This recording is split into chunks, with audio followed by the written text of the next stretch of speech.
సింగరేణి గుర్తింపు సంఘం ఎన్నికల ప్రచారం నేటితో ముగియనుంది. ఈ నెల 27న 11 ఏరియాలలో గుర్తింపు సంఘం ఎన్నికలు జరగనున్నాయి.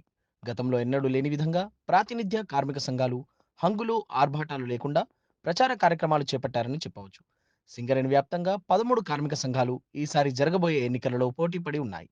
అయితే ఇటీవల బీఆర్ఎస్ అనుబంధ సంఘం తెలంగాణ బొగ్గుగని కార్మిక సంఘంలో జరిగిన పరిణామాలతో ఆ సంఘం చతికిలపడినట్టు కనిపిస్తుంది. ప్రధానంగా ఐఎన్టీయూసీ, ఏఐటీయూసీ, బీఎంఎస్, హెచ్ఎంఎస్ సంఘాల మధ్యనే ప్రధాన పోటీ నెలకొందని కార్మికుల్లో ప్రచారం జరుగుతుంది. సింగరేణి గుర్తింపు సంఘం ఎన్నికలకు సంబంధించి మరింత సమాచారాన్ని కోల్బెల్ట్ ఏరియా నుంచి మా ప్రతినిధి రమేష్ లైవ్లో అందిస్తారు. సో తెలంగాణ వ్యాప్తంగా 6 జిల్లాల్లో విస్తరించి ఉన్న సింగరేణికి సంబంధించి మరి 7వ విడత మరి గుర్తింపు సంఘం ఎన్నికలకు మరి సర్వం సిద్ధమయ్యాయి. మరి ఏదైతే ఈ నెల 27వ తారీఖున మరి ఈ ఎన్నికలకు మరి 38,900 మంది ఓటర్లు మరి ఓటు హక్కును వినియోగించుకున్నారు. దీనికి సంబంధించి మరి అయితే శాసనసభ ముందుకే దీని నోటిఫికేషన్ విడుదలై నామినేషన్లు దాఖలైనప్పటికీ మరి వాయిదా వేశారు. మరి అదేవిధంగా హైకోర్టు మరి ఈ నెల 27వ తారీఖున మరి ఎన్నికలు నిర్వహించడానికి గ్రీన్ సిగ్నల్ ఇవ్వడంతో మరి ప్రధాన పార్టీలైన కాంగ్రెస్ మరి అదేవిధంగా టీఆర్ఎస్ పార్టీలకు సంబంధించి మరి ప్రాతినిధ్య సంఘాలైన టీబీజీకేఎస్ కానీ ఇటు ఐఎన్టీయూసీ కానీ మరి సిపిఐ అనుబంధ కార్మిక సంఘం మరి ఏఐటీయూసీ కానీ ప్రధానంగా మరి సింగరేణి వ్యాప్తంగా ఈ త్రిముఖ పోటీ అయితే నెలకొన్నదని చెప్పవచ్చు. వీటి మధ్యనే పోటీ పూర్తిగా ఉంటుందని చెప్పవచ్చు. ఏదైతే ఇప్పటికే సంబంధించి మరి సింగరేణి ఏరియాలోని మరి ఏదైతే కార్మిక సంఘ నాయకులు మరి ప్రచారాలతోటైతే హోరెత్తుతున్న పరిస్థితి ఉంది. ఏదైతే కార్మిక హక్కులను మనతో మాట్లాడడానికి మరి ఏదైతే సింగరేణి కార్మికుల దగ్గరికి మరి ఏదైతే ఎమ్మెల్యేలు బీఎంఎస్ సంబంధించి ఎమ్మెల్యే కూడా మరి ప్రచారంలో భాగంగా వచ్చారు. అడిగి తెలుసుకునే ప్రయత్నం చేద్దాము.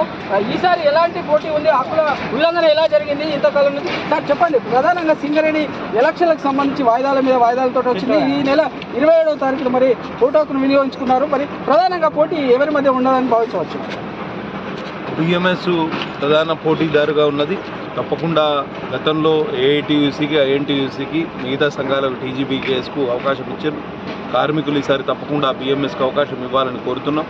చాలా కాలంగా పెండింగ్లో ఉన్న సమస్యలన్నింటినీ పరిష్కరించే బాధ్యత మేము భారతీయ జనతా పార్టీ తరఫున భారతీయ మజ్దూర్ సంఘ తరఫున తీసుకుంటాం. తప్పకుండా ఒక అవకాశం బిఎంఎస్కి ఇవ్వాల్సిందిగా కోరుతున్నాం. కాగడా గుర్తుకు ఓటు ఇవ్వాల్సిందిగా కోరుతున్నాం. ఎందుకంటే ఈ ఇన్కమ్ ట్యాక్స్ రీయింబర్స్మెంట్ అనేది చాలా కాంట్రవర్షియల్ సబ్జెక్ట్గా ఉంది. తప్పకుండా మేము హామీ ఇస్తున్నాం. ఏదైతే కేంద్ర ప్రభుత్వం లేకపోతే ఇన్కమ్ ట్యాక్స్ డిపార్ట్మెంట్ వసూలు చేస్తుందో దాన్ని రీయింబర్స్ చేసే బాధ్యత మేము తీసుకుంటాం. కార్మిక లోకం ఎవరు కూడా అధైర్యానికి నిరాశ నిస్పృహలకు గురి కావద్దు. గతంలో పాలించిన వారు ఎవరు కూడా కార్మికుల పక్షాన పోరాటం చేయలేదు. కార్మికుల పక్షాన వారి గొంతుకై ఎవరు కూడా ప్రశ్నించలేదు. కాబట్టి ఒక్క అవకాశం బిఎంఎస్కి ఇవ్వాల్సిందిగా కోరుతున్నాం. టీజీబీకి ఏదైతే వాళ్ళ అధికారంలో ఉన్నప్పుడు చెలాయించారు, ఇప్పుడు అధికారం లేదు కాబట్టి నిమ్మకు నీరెత్తినట్టున్నారు. నేను టీజీబీకే సపోర్టర్స్ మద్దతుదారులందరినీ కోరుతున్నా, తప్పకుండా ఒక అవకాశం బిఎంఎస్కి ఇవ్వండి. మీరందరూ గంపగుత్తగా బిఎంఎస్కి ఓట్లేయండి. తప్పకుండా ఇక్కడ ఒక మంచి వాతావరణాన్ని తయారు చేసి కార్మికులకు అనుకూలమైన వాతావరణాన్ని తయారు చేసే బాధ్యత మేము తీసుకుంటాం. ఎలాంటి కార్మిక హక్కులను మీరు సాధించబెట్టున్నారు? బిఎంఎస్ తరఫున ఎలాంటి హామీలు ఇవ్వగలుగుతున్నారు? ఇవాళ సింగరేణి ప్రైవేటీకరణ అని దుష్ప్రచారం చేస్తున్నారు. ఎక్కడ సింగరేణి ప్రైవేటీకరణ మీద ఎటువంటి చర్యలు తీసుకోలేదు కేంద్ర ప్రభుత్వం. ఇవాళ ప్రధానమంత్రి నరేంద్ర మోడీ గారు రామగుండం సభలో ఘంటాపథంగా చెప్పారు.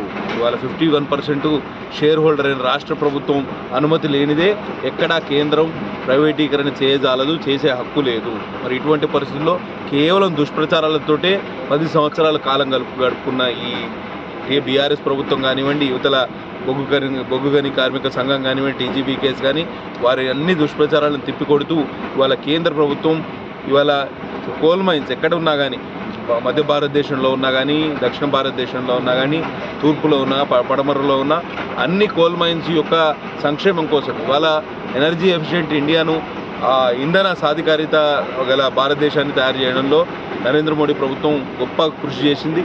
కాబట్టి థర్మల్ పవర్ ప్లాంట్లకు కానివ్వండి, ఇతర అవసరాలకు కానివ్వండి, ఇండస్ట్రీస్ నడిపేయడానికి కానివ్వండి, కోల్ సప్లై విషయంలో చాలా కృషి చేస్తోంది.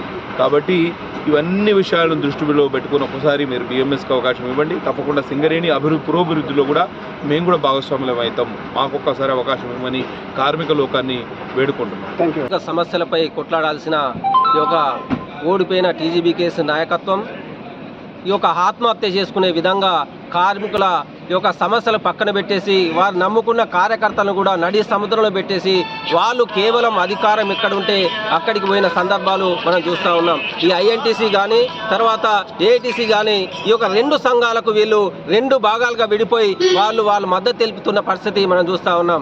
ఈ ఐఎన్టీసీ చూసుకున్నట్లయితే ఈ యొక్క ఏఐటీసీ కానీ ఈ మధ్య ఎక్కడ చూసినా కూడా కార్మిక సమస్యలని పక్కన పెట్టేసి కేవలం కండువాలు కప్పుతూ ఈ యొక్క కార్మిక వర్గాన్ని భయభ్రాంతులకు గురి చేస్తున్న పరిస్థితి ఈ బెల్లంపల్లి ఏరియాలో కానీ సింగరేణి కనబడతా ఉంది. కాబట్టి కార్మిక సమస్యల మీద కొట్లాడని ఈ యొక్క నాయకత్వాన్ని ఈ కార్మికులకి ఇట్లా ఆదరించినట్లయితే రేపు రాబోయే రోజుల్లో ఈ బెల్లంపల్లి ఏరియా నిర్వీర్యమయ్యే పరిస్థితి కనబడతా ఉంది. ఈ రోజు ఏఐటీసీ నాయకత్వానికి ఇట్లా చూసుకున్నట్లయితే మొన్నటి దాకా మేము చాలా బలంగా ఉన్నాం, ఈ బెల్లంపల్లి ఏరియాలో గెలుస్తా ఉన్నామని చెప్పి ఈ యొక్క కార్మికులు మోసం చేయడానికి ప్రయత్నం చేశారు. కాబట్టి వీళ్ళు చేసిన ఈ యొక్క అనేక రకాలమైన ఈ యొక్క సమస్యలను పరిష్కరించకుండా ఉన్న హక్కులు పోగొట్టిరని హెచ్ఎంఎస్ యూనియన్ కార్మిక వర్గాన్ని మేల్కొల్పడం వల్ల ఈ రోజు ఓడిపోతామనే భయంతో ఈ ఏఐటీసీ నాయకులు ఈ యొక్క టీజీబీకేఎస్ నాయకత్వాన్ని అడ్డంగా పెట్టుకొని ఇప్పుడు ఈ రోజు ఆ టీజీబీకేఎస్ నాయకత్వం కూడా చెప్తా ఉంది, ఇక్కడ చుక్క గుర్తుకేయండి, ఏఐటీసీని బలపరచండి అనే విధంగా వాళ్ళు మాట్లాడుతూ ఈ యొక్క కార్మిక వర్గాన్ని మళ్ళీ అయోమయానికి గురి చేయడం జరుగుతూ ఉంది. ఇంకొక వర్గం ఐఎన్టీసీలో చేరేసి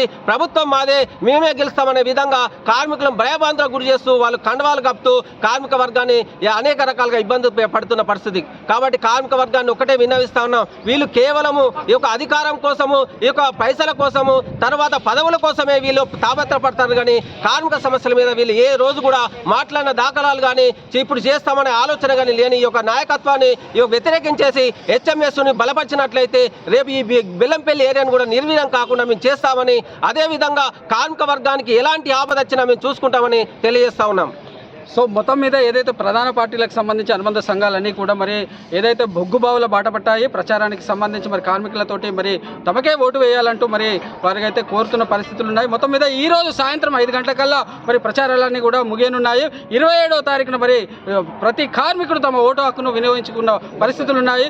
కార్మిక హక్కులను ఎవరైతే సాధించి పెట్టగలుగుతారో వారికే ఓటు వేసి గెలిపించాలని మరి నాయకులు అయితే కోరుతున్న పరిస్థితులు. కెమెరా పర్సన్ రాజ్ కుమార్తో రమేష్, సింగరేణి ఏరియా నుంచి.